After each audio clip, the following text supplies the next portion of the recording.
Hello everybody. We're back with the first of several videos and audio PowerPoints, I guess they are, we're going to be creating to use to help us explain this concept of climate controls and take a closer look at the 5 major climate controls that we were introduced to in our first narrative, our first video, which was on weather and climate and the introduction to them. And it also introduced us to generally what climate controls are, and part of the cover page had this graphic organizer on it, and we're going to be using this now as sort of our guide along the way as we start to take a closer look at each of these 5 climate controls. The first one, the one that's the feature of this video, is latitude. And just before we get to the specifics of how latitude works and the details, I just want to take a moment and introduce you to the rest of your notes package that you should have as you're watching these things. The concept organizers were created in a sense so that we could organize our notes and our thinking about this topic and the pieces of this topic that we're going to be exploring. I want you to just pay attention to the idea that there are basically 5 sections of this page, 5 boxes, and each of the boxes has a title for it, and basically that's the way we've set up our PowerPoints and the narratives that we're doing as well. We're going to take a look at each of these pieces individually, and the goal here is for you to be creating notes that go, or diagram that go in these boxes, and at the very end of each of these tutorials we've created a one-page at a glance view that should show you what these notes look like at the end when they're all put together. Okay, so let's get started then. We've got our first climate control is going to be latitude, and the rule for latitude, each time we go into the rule box, the very first thing we're going to be talking about for each of these 5 climate controls is whether they affect temperature more or precipitation, and this one is a temperature effector.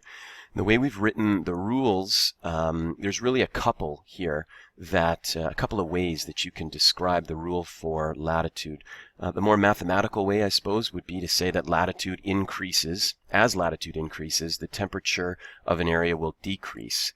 And so you have to keep in mind that as latitude increases, really what we're saying is it's going up north of the equator or downwards south of the equator, away from the 0 degrees line from the equator. And so as we get further away from the equator, the temperature will decrease. And the opposite way to say that we've written here: the closer you get to the equator, the warmer it gets. So those are 2 different ways basically of describing the rule of latitude.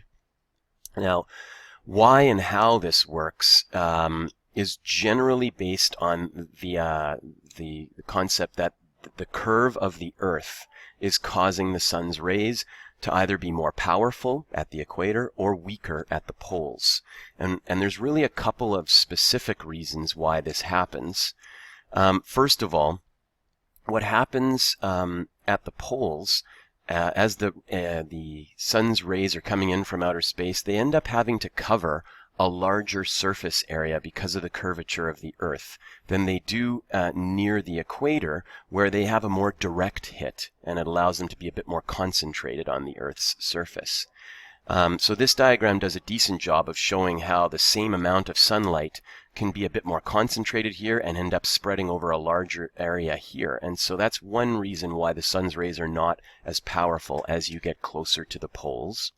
The second reason has to do with the amount of atmosphere that the sun's rays have to travel through on their way to the Earth's surface. So once again, there's a distinction here between the amount of atmosphere that has to be traveled between, when the sun's rays are hitting the equator or near the equator, they enter the Earth's atmosphere here and they end up hitting the surface of the Earth here, and there's very little distance on this diagram. There's very little distance between those 2 points.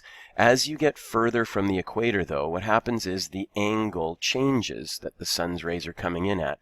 And what that means is the sun's rays might hit the outer atmosphere here, and they end up going sort of diagonally through the atmosphere, and before they end up hitting the Earth's surface, they've had to travel through more atmosphere. And that also then is going to make them less powerful. There'll be more particles in the atmosphere that the rays have either been deflected by or absorbed by, and by the time they get to the Earth's surface, they are going to be less powerful. And this, again, happens whether you're at the North Pole or near the South Pole. It happens on either end or edge of the world, let's say. Now, the diagram that we found does a decent job of showing this. What we've tried to do is draw a simpler diagram to demonstrate this. And we've got two situations. We're looking at the sun's rays coming in near the equator and the sun's rays coming in near the North Pole in this case. And just to reiterate the story that we just mentioned, you've got the same amount of sun's rays that's represented by these being the same thickness. And what you see is the sun's rays hitting the equator here are quite concentrated at the equator. The distance between little b and little b here are, so far apart. But when you take a look at the sun's rays near a pole, you end up seeing that the sun's rays have to spread over a larger surface area because of this curvature of the Earth. So quite clearly here, the distance between little a and little a is far greater than the distance between little b and little b, and that sort of shows you how much more surface area is covered by the same amount of sun's rays, and therefore they're just not as strong near the poles. Now the other part of this diagram is the one that shows the amount of atmosphere that the sun's rays have to travel through. So once again, you've got the sun's rays coming in near the equator, they're entering the atmosphere here, and they're hitting the ground here. And the distance between here and here is as far as it looks there, but when you get further towards each of the poles, you see that the angle we're coming in on, the Earth is curving sort of away here, and so you're going in more at an angle, and that means far more atmosphere is having to be gone through before you end up hitting the Earth. And so again, at the poles, you've got a much weaker intensity of sun's rays, and that speaks to why it's colder at the poles than it is at the equator. So the examples that we've created here talk about Churchill, which is up in northern Canada, but not even that far north, 59 degrees north latitude, and then Jamaica down in the Caribbean at 18 degrees north latitude. And, the power of latitude is such that Jamaica is always going to be much warmer than Churchill. And that basically is as simple as it gets. Now, there is a box in the bottom of your sheet that talks about other information. We're going to use that from time to time as well. In this case, it bears mentioning that latitude is the most powerful climate control.